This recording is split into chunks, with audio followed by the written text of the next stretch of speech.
has to do with sleep. Every time I see a study or you guys see a study, we always want to talk about it because it just reminds us that we need more. And according to this latest study, 50% of all Americans don't get enough. Right. And there's a reason for it. Well, let's talk about that reason.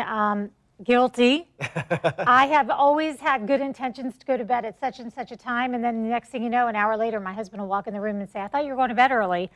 Yeah, I am. You just get on your phone, and the next thing you know, an hour has gone by. Yeah, and I think, not only is it the phone, but also the social media aspect of a phone, because you could go down like that rabbit hole, and then you're just on there forever, and then you're like stimulated to stay up even more. That's not my issue. I can get to sleep. It's just staying asleep. You've always had that. And that's part of the study as well. Yeah, but see, I don't look at my phone right before I go to sleep or anything like that. I'm just, TV is on or whatever. But yeah, once I get to sleep, great. But I always wake up way too early. And, I could use that time better. Yeah. But then it's like, no, I want my hour back or whatever. Well, the thing that's interesting, too, with the trend, it was only like 1.5 or close to 2% of all Americans in the last 5 or 6 years. But that accounts for 5 million. Yeah. And it just keeps on increasing. And it's something, again, that we could all work on different habits to make it better. So maybe the devices. And then I'm not sure, like in your case, like what would help. Maybe it's just being consistent with it, trying to go to bed. I'm not sure. I mean, 9:30, 10 o'clock pretty much every night, but 3, so I get up to go to the gym, but it's like before my alarm, and that's the worst. Yeah, when you have not enough to enjoy going back to sleep, I agree. That is terrible. But I mean, when you consider like this new smartphone that's coming out, I could see how people could be addicted and staying up later. Oh yeah, so we have a video of this, and the Razr flip phone is back. And it's pretty cool because this isn't the Razr phone back from 2004. This is all new and with a pretty hefty price tag. Basically, it's $1,500. You could get it here in the States only through Verizon right now. Now, in other countries, it will be unlocked, so you could have different providers. But it is neat because do you remember like how gratifying it was just to flip open and answer that phone? Or slam it shut. Or slam it shut. I like it. Well played, Kendall. But when you open it up, you see like there's no more of the buttons on there. It's just one solid screen. So that's pretty cool. Okay, yeah, I see it is nice until you start realizing that it is a $1,500 phone, which a lot of people... So don't slam it shut. Yeah, but a lot of people won't recognize that because they, the way it works with phones quite often is they stretch it out over time on your bill. So you are well. I mean, I think if all of us realized how much we were paying for our phones, we might. And it's probably going to go down when they bring out the next one. So I'll just wait for that. Well, one thing that I like about it too is that phones are getting so big. I always try to find the latest model, but it's smaller because it's just gigantic in your pockets or it won't fit and you have to hold it. But with this, it obviously cuts it in half.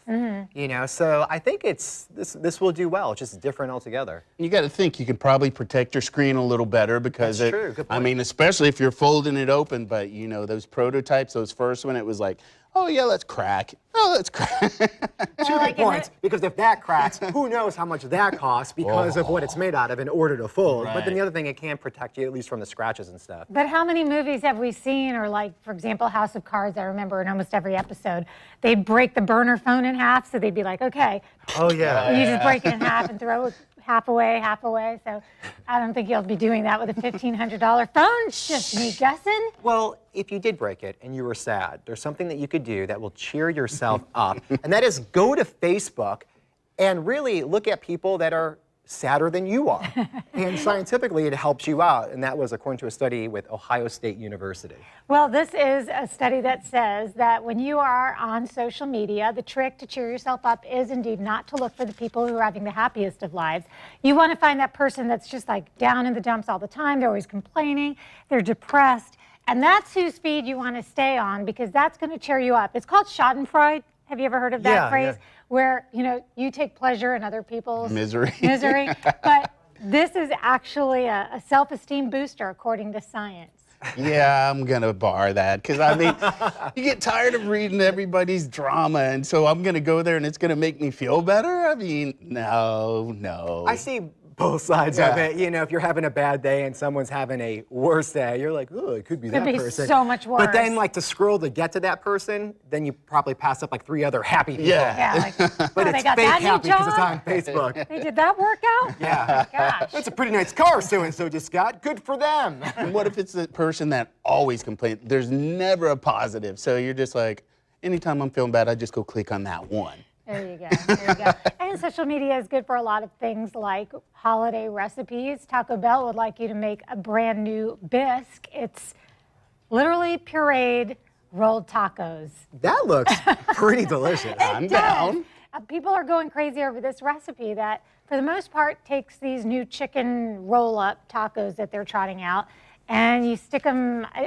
Well, okay. So in all honesty, when you really look at the recipe, there are some other things in there that are going to bring the flavor, like chicken broth and whatever. But I don't have a problem with the idea of throwing some tacos in a blender. I think that there's nothing in there that wouldn't be good in a soup. I like the idea a lot. Yeah, and I mean, it looks great there, but the overall like taste sounds awesome. And then, you know, with the holidays, they're pitching it for Friendsgiving, but really Yeah. for any holidays to put that together and be like, well, how'd you make this? I'm like, well, Taco Bell. Now, aren't they're special taquitos, I believe, at Yeah. Taco Bell? And our producer, Abby, she was really trying to figure out how to do this, but they were sold out with them already. So another one of these fast food trends that people Get are them all while over. they're hot, Yeah. people. I like this idea. Way a to lot. get everybody excited, and then you get out there and you can't find these things. But Yeah, we see that. it's Like, oh, we funny. only had like a limited supply, you know? But